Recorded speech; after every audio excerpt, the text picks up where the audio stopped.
More from our Mac Tools gearless ratchet.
Not saying there's a right or a wrong way to do it, but I grab my standard, well, just get an extra long quick release 3/8.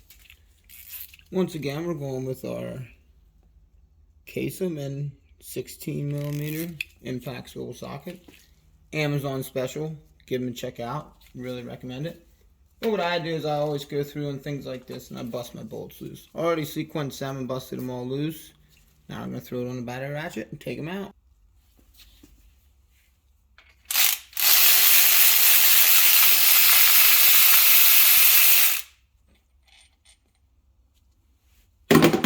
More of a preference thing, but I always start at the bottom.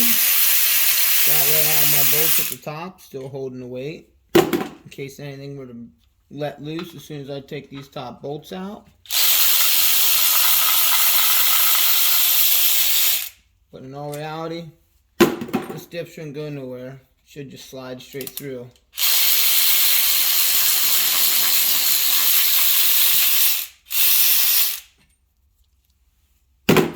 Just like that.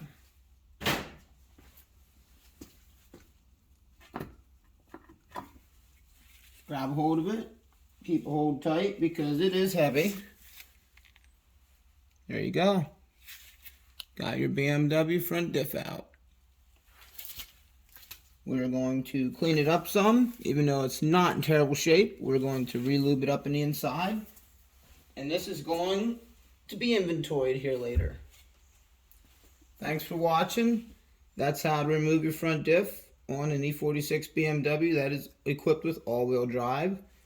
Yet this motor is completely 110% out of the car. It is being torn down for parts, so it makes it a whole lot easier. But that's how you do it. A few simple bolts. Each piece slides out. Then you can drop your oil pan and go from there. Thanks for watching. Peace out.